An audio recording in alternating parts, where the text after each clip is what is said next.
கூட்டம் நடத்துவதற்கான அது அதெல்லாம் எனக்கு விட்டுருங்க. நான் சொல்லி அதுக்கு மேலே கேள்வி கேட்கக்கூடாது. நீங்க இந்த கேள்வி எது கேட்குறீங்க? நான் என்னங்க நீங்க இது என்ன கேட்குறீங்க? நான் தான் சொல்லி வச்சேன் தெளிவா சொன்னதுக்கு பிறகு உங்களுக்கு புரிஞ்சுக்கீங்க இல்லையா? நல்லா தெளிவா புரியுது. நீங்க எந்த பத்திரிக்கை? கேட்ட கேள்வி விளக்கம் கேட்டீங்களா இல்லையா? நீங்க தெளிவா சொன்னீங்க.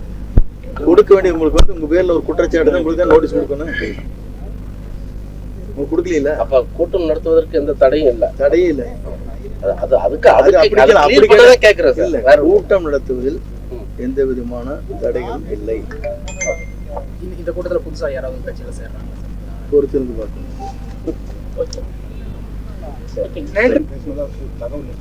இந்த மாதிரி நீங்க என்ன பேசுறீங்க? எல்லாரையும் இணைப்போம், எல்லாரும் ஒற்றுமையா போவோம். நீங்க வந்தாலும் சேர்த்துக்குவேன். அதிமுக இருக்கும்போது நீங்க உங்களை நீக்கினதுக்கு அப்புறம் நீங்க வந்து தேர்தல் ஆணையத்துக்கு ஒரு மனு அனுப்புறீங்க. விசாரணை மீண்டும் தொடங்கணும், யார் போய் செல்லாது.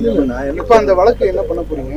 வழக்கு வந்து பெண்டிங் இருக்குங்க. அது தனி செப்பரேட். அது புரியுதுங்களா? அதுக்கு இதுக்கு இணைக்கூடாது. நான் விருப்பப்பட்டு இந்த இயக்கத்திலே சேர்ந்தாச்சு. புரியுதுங்களா?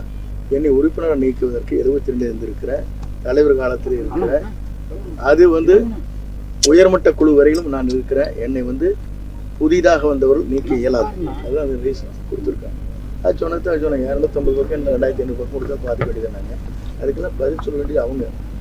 அது தேர்தல் ஆணையம் தான் தெளிவான விளக்கத்தை சொல்லுவார்கள். அவங்க தான் முடிவு செய்வாங்க. எல்லா கேஸும் பெண்டிங் இருக்கிறது. 7 கேஸ் பெண்டிங் இருக்கு. அவங்க டிசைடிங் அத்தாரிட்டி ஆகும். அவங்க நம்ம அதுக்கெல்லாம் பதில் சொல்ல முடியாது.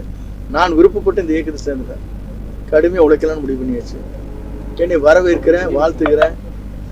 என்னை அரவணைத்து செல்கிற ஒரு இயக்கத்தில் இணைவதில் தவறே கிடையாது. சார், இந்த பாமக இடஒதுக்கீடு ஆர்ப்பாட்டம் அழைப்புதல் கொடுத்துருந்தேன். பாமக இடஒதுக்கீடு ஆர்ப்பாட்டம் தலைமை முடிஞ்சு கடிதத்தை வாங்கிட்டா இல்லையா? தலைவர் தான் முடியும். உங்களுக்கு எப்படி வரவேற்பு இந்த தாவேக்கா?